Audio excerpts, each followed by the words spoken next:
Area 51, a place considered an inviolable land, the most heavily guarded location on Earth. If you search on Google using the keyword Area 51, millions of results will be returned within seconds. Nearly 90% of those results discuss how Area 51 is hiding information and the whereabouts of extraterrestrial beings. But is that all there is to it? Could such a vast, mysterious, and impenetrable area be famous only because of rumors related to aliens? Surely there is something significant about Area 51 that we do not yet know or have unintentionally overlooked when discussing it. So now, let's take another deep look into Area 51 to see whether humans would be foolish enough to hide aliens in a base with so many unusual characteristics. The Facts 360 TV video is about to begin. It's a pleasure to discuss Area 51, aliens, and things you might not know.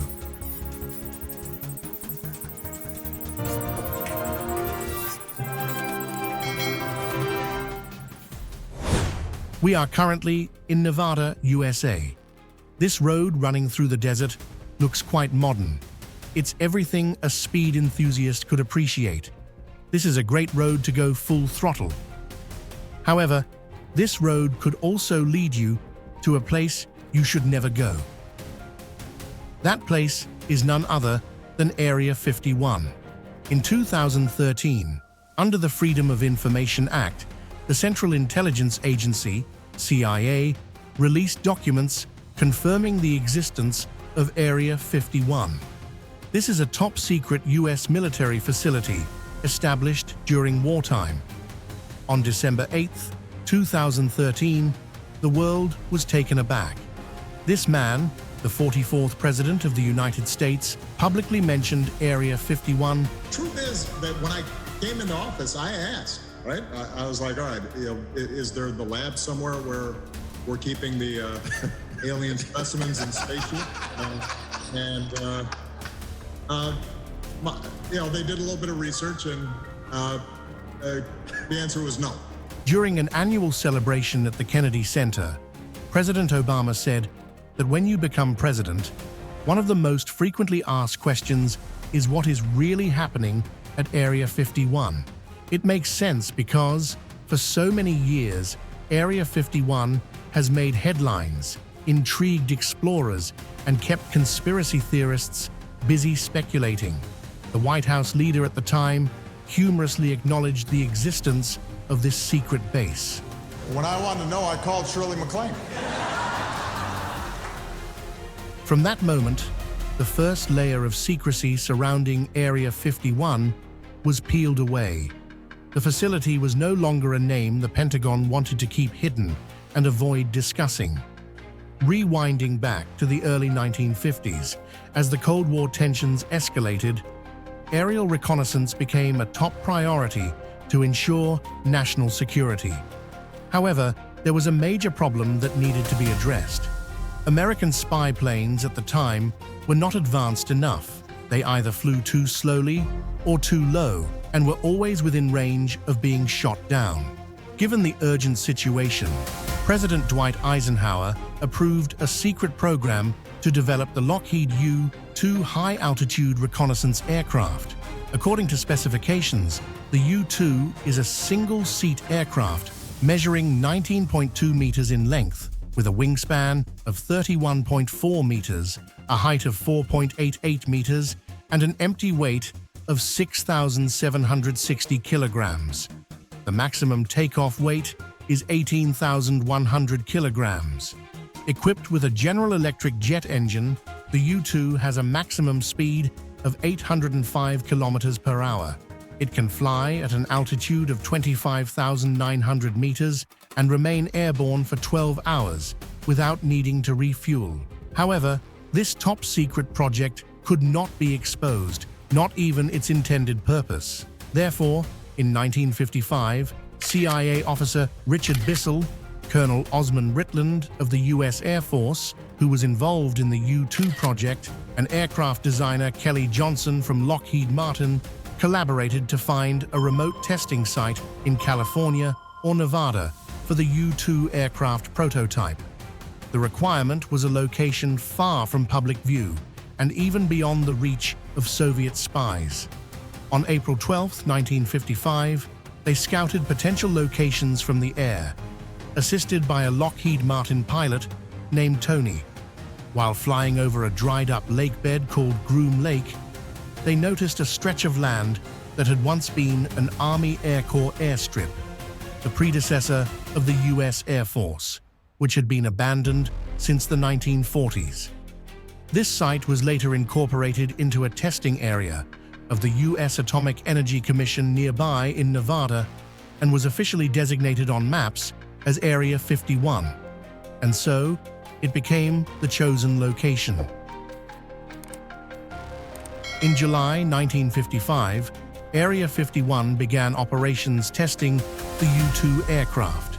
President Dwight Eisenhower signed an order restricting flights over Groom Lake. The CIA and the U.S. Atomic Energy Commission oversaw operations at Area 51, along with the Department of Energy and the Air Force. In the years that followed, aircraft arrived and departed, bringing personnel to Area 51. The runway was extended, hangars were built, and over 100 buildings were constructed. For decades, this secret military base remained hidden from the public. All satellite images of the base were erased from government databases. The U.S. government worked hard to secure the area, preventing any unauthorized access. To enter, one had to pass rigorous security checks and possess an invitation from the military or intelligence agencies. The entire base spans an area of 36,000 hectares. It includes aircraft hangars, guard posts, radar stations, residential quarters, offices, and runways. The facilities were designed to allow aircraft to move quickly in and out, avoiding satellite detection. The roads leading to Area 51 are also difficult to observe. Even today, Area 51 remains surrounded by thousands of hectares of barren desert. The Air Force even seized land from civilians to keep prying eyes away. The way to observe the base is to climb to the top of Tikaboo, 42 kilometers away. From there, one can spot the runway as well as the experimental aircraft taking off before the lights go out, and Area 51 is once again shrouded in eerie, silent darkness. Most of the personnel at Area 51 commute to the site using Boeing 737 aircraft. Of course, this is the information we know today, but in the 1970s or 80s, no one knew for sure. These aircraft depart from a restricted area of Macquarie International Airport, owned by the defense contractor EG&G. Surrounding Area 51, there are no fences, only orange posts and warning signs prohibiting entry and photography. Everyone working at the base, whether civilian or military, must sign a confidentiality agreement. The buildings in this base have no windows, ensuring that individuals cannot see anything unrelated to their tasks. In 1988, a Soviet satellite captured images of Area 51. Popular Science magazine published these images, giving most Americans their first glimpse of the secretive base. In 2000, the Federation of American Scientists released satellite images taken by the Soviets. The collection of images revealed the significant expansion of Area 51 in the late 1960s. Since then, and especially with the advent of Google Earth, keeping Area 51 a secret has become increasingly difficult. Meanwhile, the U-2 aircraft often flew at altitudes exceeding 18 kilometers, a record no other plane had achieved at the time. This was a major reason behind the numerous UFO sightings near Area 51. If a U-2 took off during twilight, its silver wings would reflect sunlight, causing pilots flying at lower altitudes to mistake it for a UFO, leading to many famous legends. Such a simple explanation certainly does not satisfy the long-standing public curiosity. debates over Area 51 have never ceased. This is because the information disclosed by the US government consists mostly of details that people have already known for a long time. What truly interests them remains an accurate and conclusive answer regarding UFOs and extraterrestrials at Area 51. In 2015, NASA Administrator Charles Frank Bolden confirmed that extraterrestrial life does exist, but aliens are not being hidden at Area 51. Mr. Bolden also pointed out that since aviation research activities took place at Area 51, 10-12, many people believed that aliens were present in this area. The existence of the entire base was kept secret for decades and surrounded by speculation regarding unidentified flying objects. Perhaps it all started with this man. On June 24, 1947, Kenneth Arnold stated that he saw 9 unidentified flying objects in the sky forming a V shape.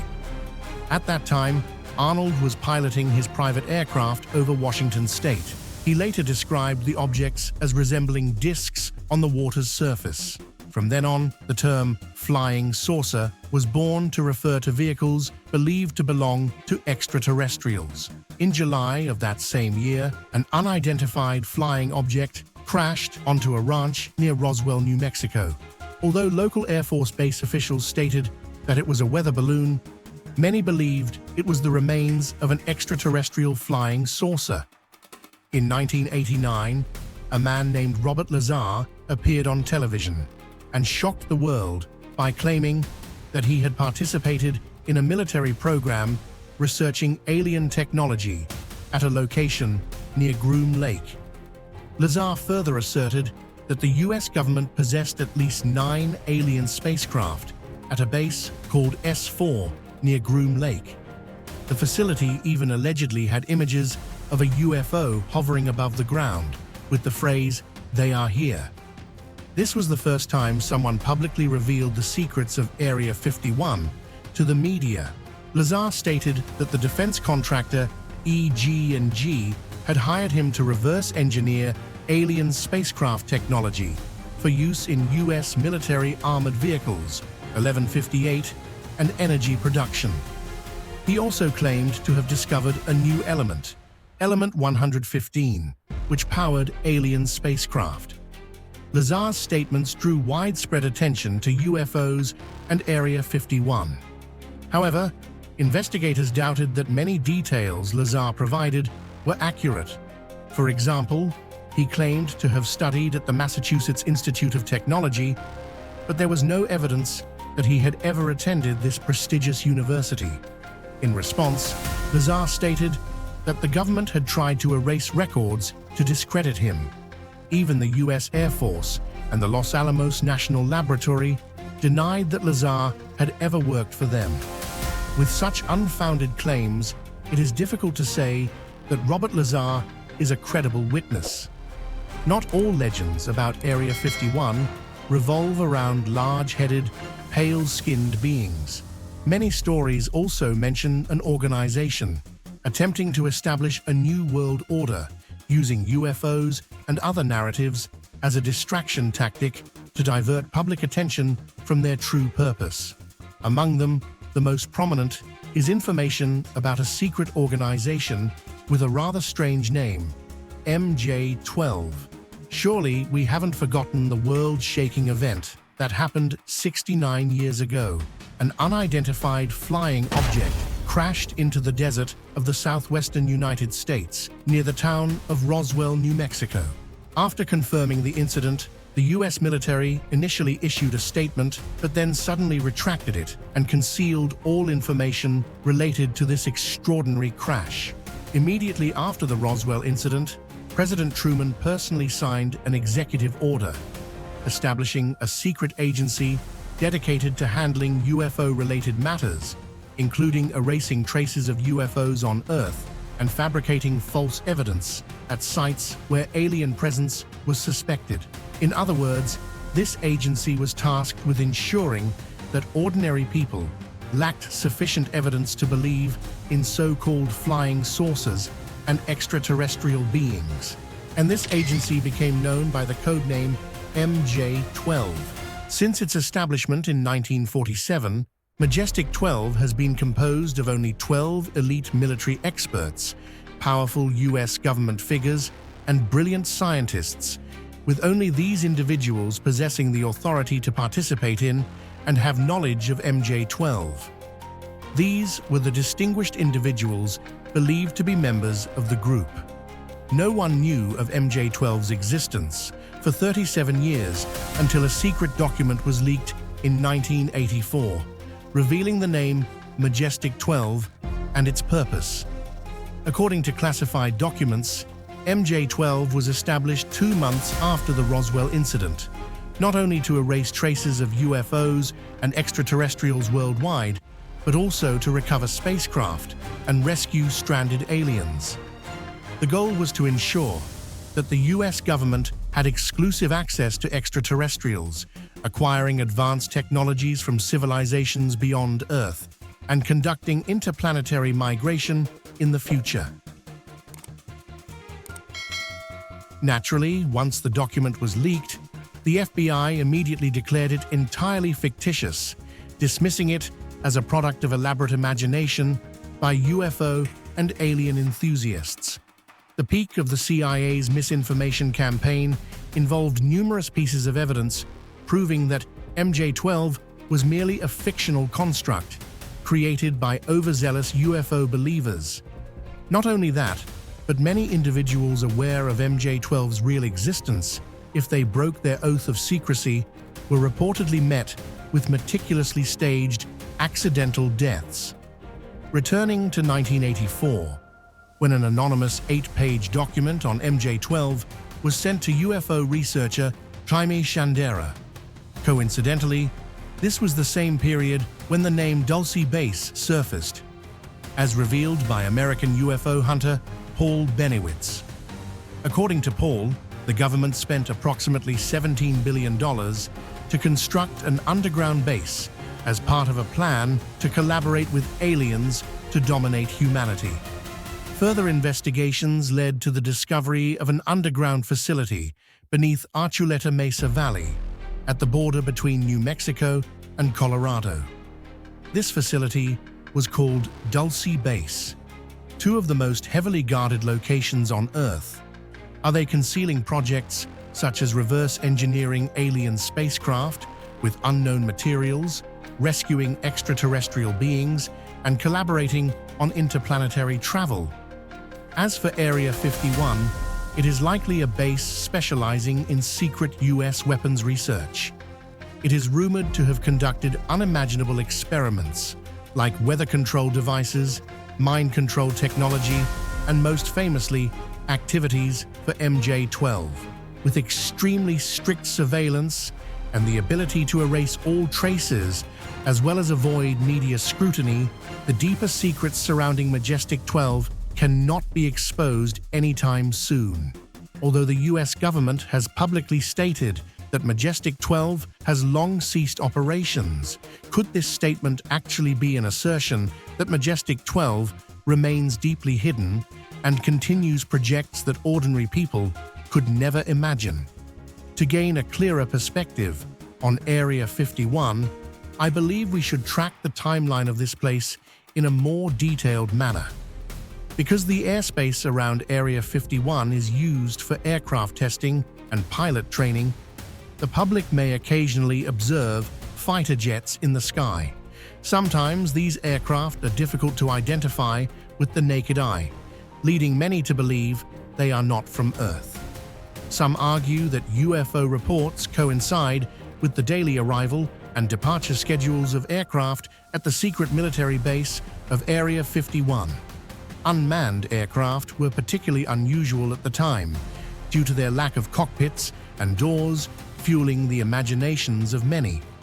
Additionally, many training flights used high-intensity lighting to divert attention from missile launches or to distract the public when secret aircraft arrived and departed from the base. UAVs were believed to be among the first residents of Area 51. These UAVs could reach altitudes of 21 kilometers and successfully fulfill reconnaissance missions for years at the time. However, the CIA and Lockheed Martin realized they needed more advanced aircraft as Soviet missile technology was rapidly improving. In 1960, the Soviet Union shot down a UAV, turning this concern into reality. American engineers then designed an aircraft called Sultan, capable of reaching speeds of 3,200 kilometers per hour, which was expected to be the successor before the incident. However, the US government later decided to cancel the project due to its enormous costs. Area 51 was evacuated in June 1957 for a series of nuclear tests. By September 1959, the CIA had returned, using this location to develop the A-12, the predecessor of the SR-71 Blackbird reconnaissance aircraft. The A-12 was a reconnaissance aircraft with a UFO-like shape and was made of titanium. A 2009 article in the Los Angeles Times speculated that the shape and speed of the A-12 led many commercial airline pilots to believe it was an alien spacecraft. When the CIA disclosed the development program of the SR-71 Blackbird aircraft at a secret location, the agency only mentioned that the project was carried out in a desert in Nevada, without specifying that it was Area 51. Besides domestically produced aircraft, the US military also secretly analyzed Soviet aircraft that they had acquired at Area 51. In 1967, the first MiG-21 aircraft landed at Groom Lake. A testing and research program was conducted. Many pilots began referring to the restricted airspace over Groom Lake as Red Square. In April 1984, U.S. Air Force Lieutenant General Robert M. Bond died in a plane crash near Area 51.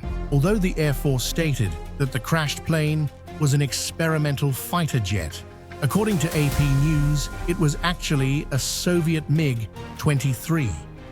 Despite its long years of operation and significant contributions to the U.S. military, Area 51 still faced the possibility of being retired. In the 1980s, the U.S. government approved a radiation-contaminated soil removal program around Groom Lake. Satellite images showed that teams were removing soil from the area.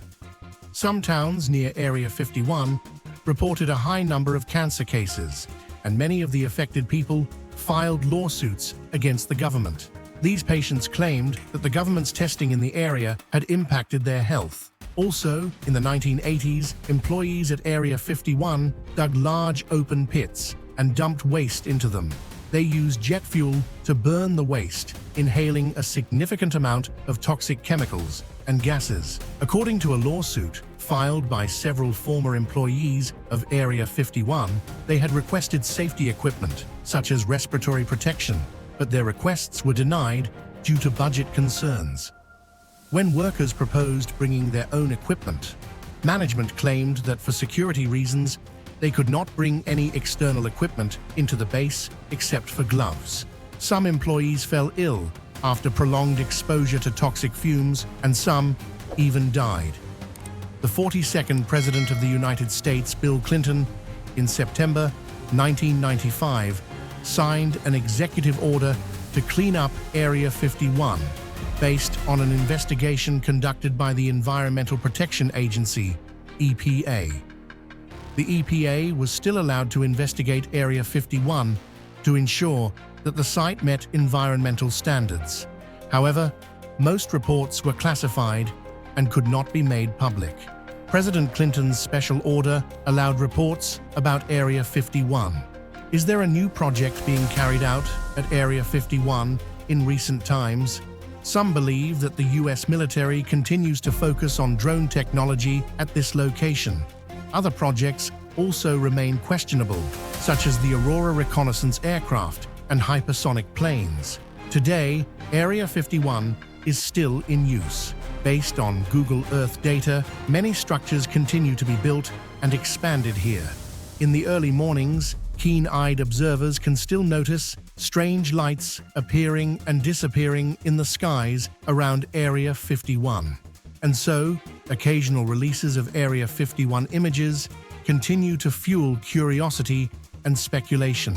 Private pilot Gabriel Zeffman, who frequently takes aerial photos of Area 51, the famous secret flight testing center of the U.S. Air Force in Nevada, has shared the latest images of the base. Zeffman's photos closely resemble previous ones, but offer a particularly clear view of a long hangar-like structure known as the shelter and open bay, where an oddly shaped object appears to be housed. The said hangar, measuring 36 meters wide and 97 meters long, runs along a taxiway connecting the main ramp area to the now closed long runways.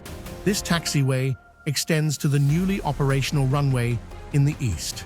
Around 2005, both the north and south sides of this taxiway were expanded, tripling the length of the covered shelter.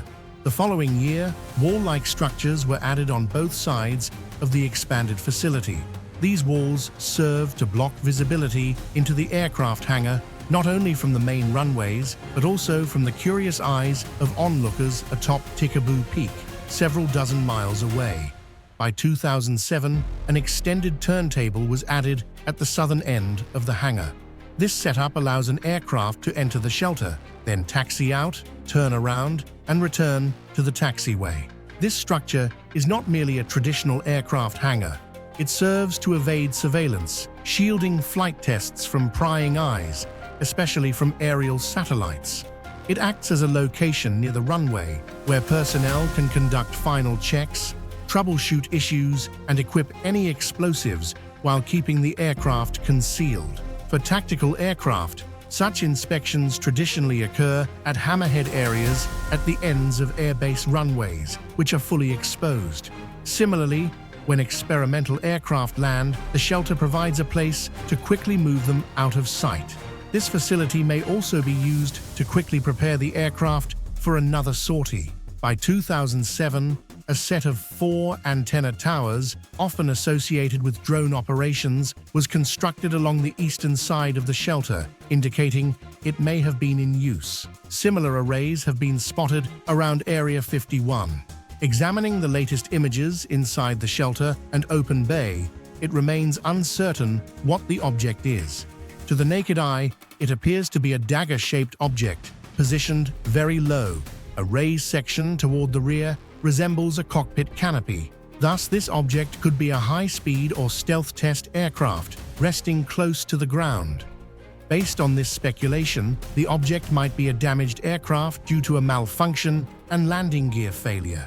This could explain why it is stored in the shelter until it can be safely removed, disposed of, or flown again.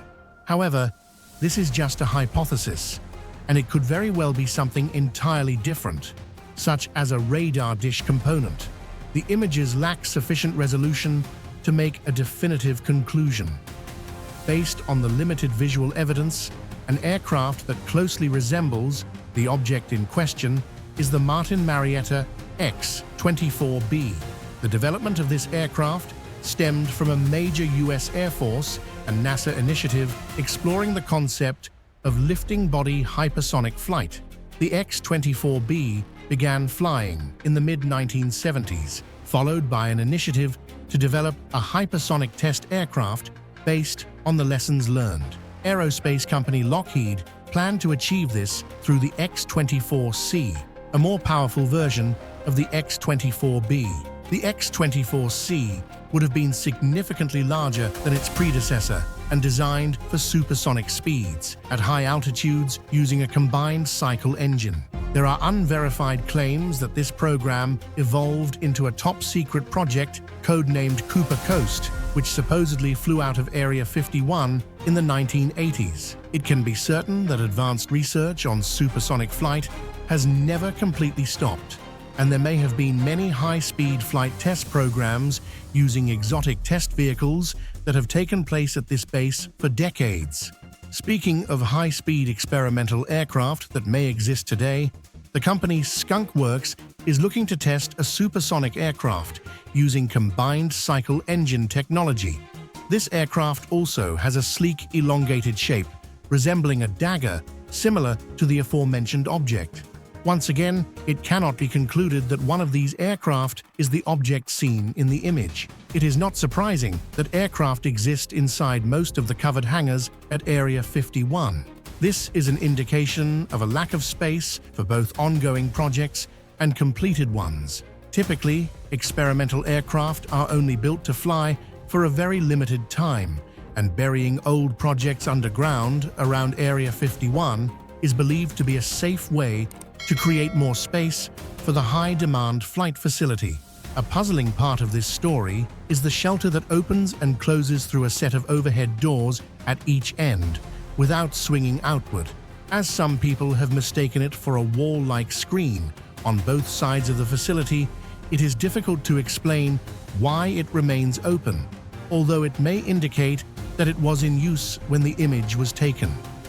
However, it is highly unlikely that this facility was used for flight testing on the day right before Christmas, because operations at the base usually conclude before major holidays. What is certain is that advanced hypersonic research never completely ceased, and many high-speed test flights using exotic vehicles have likely occurred here over the decades. And so, like much of Area 51, this object remains a mystery, and it may never be confirmed whether it aligns with the descriptions above or if such an aircraft ever truly existed. Area 51 is no longer untouchable. We now have clearer and more authentic images of it than ever before. One day, when new information emerges, we will explore it once again.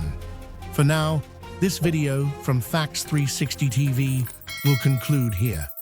Goodbye, and see you in the next exploration.